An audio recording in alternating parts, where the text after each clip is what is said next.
Amados irmãos, a paz do Senhor, que alegria, estamos juntos, né? Que alegria e que coisa maravilhosa, estamos terminando o Pentateuco. Oh, como o Senhor falou ao nosso coração, como nós crescemos na mensagem, na palavra do Senhor. Aqui, pastor Gedeon Júnior, e que alegria estarmos juntos hoje com Deuteronômio capítulo 33. Ontem tivemos a felicidade de estar juntos com o pastor Cristiano. E hoje eu estou junto com você. Muito obrigado pelo tempo que você está nos dando. Eu agradeço ao Ministério pela confiança e pastora Luíde por nos possibilitar todo esse projeto. Em Deuteronômio 33, nós estamos perto da morte desse grande homem chamado Moisés. E a Bíblia diz no versículo 1, esta é a bênção que Moisés, homem de Deus, deu aos filhos de Israel antes da sua morte. E disse, o Senhor veio do Sinai e lhes alvoreceu de Seir, resplandeceu desde o monte de Parã e veio das miríades dos santos. À sua direita havia para ele o fogo da lei. E na verdade, Senhor, amas os povos, todos os teus santos estão diante da tua mão, e eles se colocam aos teus pés e aprendem das tuas palavras. Moisés nos prescreveu a lei por herança da congregação de Jacó, e o Senhor se tornou rei ao seu povo amado, quando se congregaram os cabeças do povo com as tribos de Israel. Interessante, né? Interessante que o querido capítulo 33 começa com simplesmente Moisés recordando momentos maravilhosos e graciosos e obviamente históricos, né? Históricos. Quando a gente para e pensa, né? É interessante que este cântico maravilhoso, ele simplesmente ele é feito bênção pós bênção, filho após filho, para literalmente dar a todos aquilo que todos mereciam. E é interessante que a bênção sobre a descendência daqueles prestes a morrer era procedimento comum em sociedades antigas. Se você não sabe, pai nenhum morria sem antes chamar os filhos e abençoá-los, né? E Moisés fez isso aqui. Moisés fez isso aqui. Moisés sabia que ia falecer. Moisés sabia que ia partir para o Senhor, que ele não voltaria do monte. Deus até já lhe tinha dito, você vai subir, você vai ver, você vai entender, você vai discernir exatamente tudo, mas você não vai descer, você não vai entrar na terra. E Moisés, ao invés de reclamar, Moisés, ao invés de expelir dor, bilis, lamento, ele olha para o povo de Deus e ele abençoa o povo de Deus antes da sua morte. Antes da sua morte. É incrível, né? Que pessoa é Moisés? Quando eu paro e penso, eu me lembro literalmente só de Jesus, né? Moisés nos faz ver como Jesus seria no futuro. Antes da sua morte, ele canta na Santa Ceia junto com os seus discípulos, e eu paro e penso, como é que alguém pode cantar sabendo que no outro dia ia ser espancado, arrebentado, trucidado, né? Como é que alguém pode cantar? Como é que alguém pode render louvores a Deus? Moisés sabia que no outro dia ia morrer. Tudo bem, ele não seria trucidado, arrebentado. A ira de Deus não cairia como caiu sobre Cristo, mas ele canta também antes da morte, né? Será que eu e você teríamos essa capacidade de entoar um hino de louvor a Deus antes de nossa morte? Será que a gente faria isso? E interessante, Jesus na cruz, ele olha para todos os seus malfeitores e ele diz de forma direta e objetiva: Pai, perdoa-lhes. Eles não sabem o que estão fazendo. Moisés, ele simplesmente, ao saber que vai morrer, suas últimas palavras são palavras de bênção para o povo. Eu fico imaginando Israel, né? Israel, acho que talvez reunido naquele momento, ao ouvir as palavras de Moisés, muitos poderiam dizer: ó, lá vem pancadaria, porque nós e nossos pais aprontamos demais contra esse homem.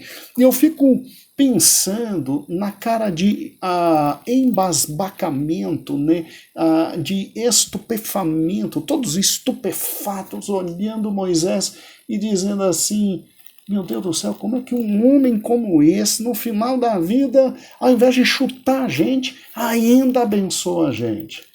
É que Moisés é um grande homem de Deus. Moisés é um grande homem do Altíssimo. E Moisés vai bênção após bênção trazer ao povo de Israel mais uma bênção. E olha que Israel já tinha sido abençoado em primeiro lugar por Deus, porque lá no pacto abraâmico, Deus disse: ó, eu vou abençoar a você e vou abençoar a tua descendência. Aí Deus chama Isaac, que literalmente é filho de Abraão, e ratifica a bênção e diz: ó, vou abençoar você e a tua descendência.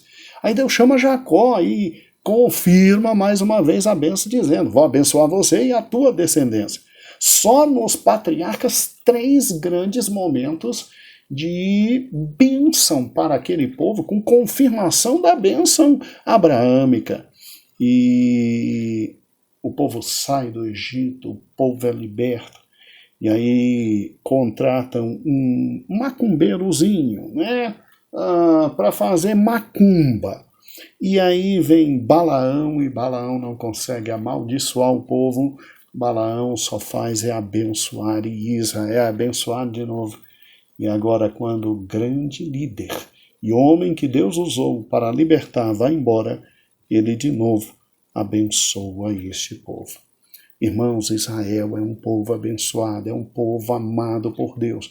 Tudo bem que em razão de terem negado Cristo, negado o Salvador, o Messias, o Rei, eles terão problemas muito sérios na vida, mas Deus ama Israel. Por isso nós temos que amar Israel. Israel é nosso irmão. E Israel é nosso irmão. Nós somos também filhos de Abraão. E nós temos que amar também nosso irmão e por ele interceder. E quando você pega literalmente agora o texto, a partir do versículo 6 em diante, você vê Moisés invocando literalmente bênção para cada uma das tribos. A primeira tribo a ser abençoada é a de Ruben, está no versículo 6. Como fez Jacó. É interessante que esta oração repete a oração de Jacó, lá em Gênesis 49, versículo 4. E é interessante que também se pede para que essa tribo não seja extinta, ou seja, que Deus abençoe, que mesmo depois que Rubens fez o que fez com seu pai, dormindo com a concubina, ou seja, violando o leito de Jacó, que ele seja abençoado, A bênção de Judá é, como sempre, as bênçãos maiores, mais fortes, né? Ali você tem um rei, você tem aquele que haveria de dominar, aquele que haveria de estar literalmente à frente de todos. Judá, sim, de Judá viria aquele que levaria o cetro, como sempre, né? O cetro. Então, quando você pega a primeira bênção, né? A bênção voltada para Ruben, E tudo bem que Rúben errou e isso lhe custou os seus direitos de primogenitura que foram dados a José, né? Agora, contudo, Moisés não faz comentários sobre isso e literalmente Moisés orou para que a tribo vivesse, crescesse e prosperasse. Crescesse e prosperasse. E aí é muito interessante, né? Porque Rúben sempre foi uma tribo forte, mesmo tendo diminuído bastante do primeiro recenseamento para o segundo, Deus ainda teve misericórdia em razão da intercessão não só de Jacó, mas também do nosso amado Moisés, né? Os Rubenitas, eles ganharam sua terra junto com Gade e Manassés ao lado leste do Jordão. Você se lembra, né? Mas não ficaram por lá. Atravessaram o Jordão, ajudaram todas as outras tribos a entrar e vencerem, e só voltaram para casa depois que terminou a conquista. Isso nós vamos ver em Josué, capítulo 22, ok?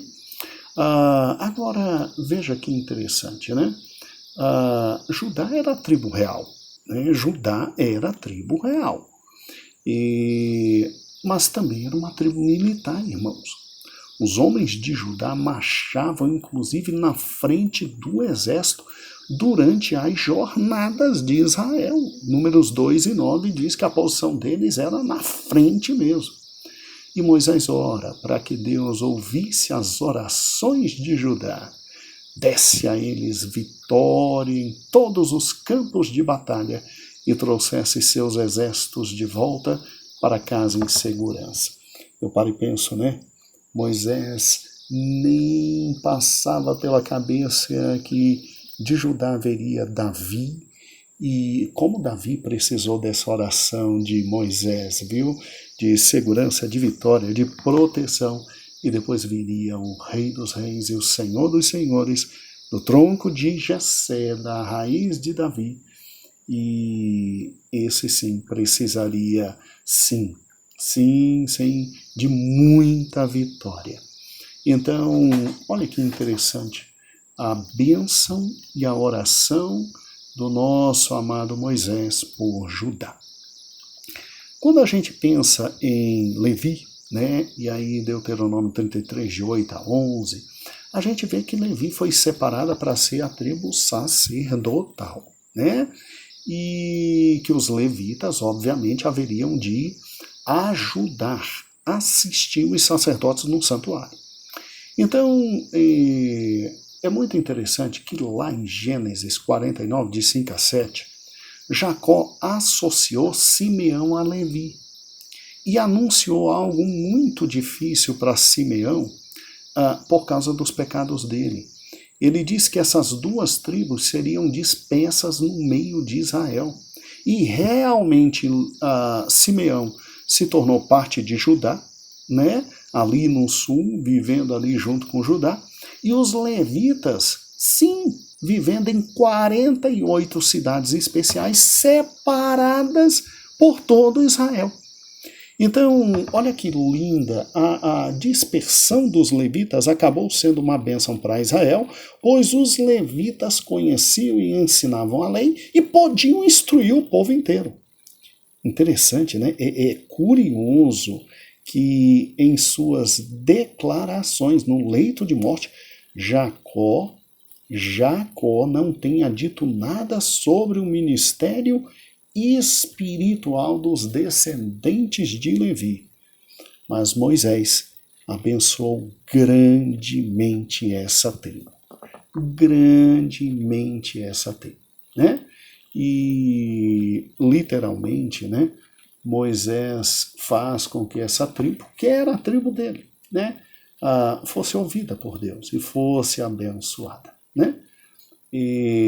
Bem, agora, se você parar e pensar, né, Levi era uma tribo forte, né? Levi, ela simplesmente passou por grandes provas em Massá, em Meribá, e olha o que acontece, Moisés teve por parte da tribo de Levi todo o apoio por tudo que passou em Massá e Meribá. Sim, foram os levíticos que se levantaram e arrebentaram e mataram todo mundo que estava envolvido com o bezerro de ouro. Com o bezerro de ouro. Literalmente, né? É um privilégio enorme estar distribuído por todos os povos. É um privilégio enorme ministrar e ensinar a lei e a palavra de Deus, e o maior de todos os privilégios, usar o Turim, o Urim, e ainda entrar no santuário, e ainda mas da tribo, uma vez por ano, ter acesso ao Santo dos Santos. É uma bênção muito grande. Agora, olha que interessante, em Deuteronômio 33:12, Moisés abençoa Benjamim. E Benjamim é o filho mais jovem de Jacó. Era muito amado por seu pai, né? E Moisés pediu proteção. É incrível como a pequena tribo de Benjamim ficava do lado da fronteira norte com Judá. E não sei se os irmãos se lembram, mas a cidade de Jerusalém se situava inclusive na divisa entre Judá e Benjamim. Então pare e pense, olha que lindo. Uma vez que o santuário ficaria em Jerusalém, Benjamim estaria sempre perto do Senhor, que habitava naquele lugar com o seu povo. E como um pai cuidadoso de seus filhos, Deus é como se estivesse carregando Benjamim nas costas entre os seus ombros, protegendo e amando. E é muito interessante. Nós veremos em Juízes, capítulo 5, versículo 14, que os benjamitas, né, eram conhecidos também como excelentes guerreiros. Então, quando você vê a história no Velho Testamento de Benjamim, você vê literalmente como a bênção de Jacó e a bênção de Moisés foram muito grandes na vida deles. Muito grande na vida deles. Meu amado irmão, não tem para onde. Deus ama de forma inequivocamente enorme este povo. E este povo agora está sendo abençoado pelo grande líder Moisés. Amanhã nós terminaremos Deuteronômio 33 e você verá como Deus tem um carinho especial a todo esse povo e como as bênçãos impetradas por Moisés trazem consequências maravilhosas e positivas a todo o Israel. Muito bem, aqui Pastor Gedeon Júnior, um grande abraço e a paz do Senhor e até amanhã.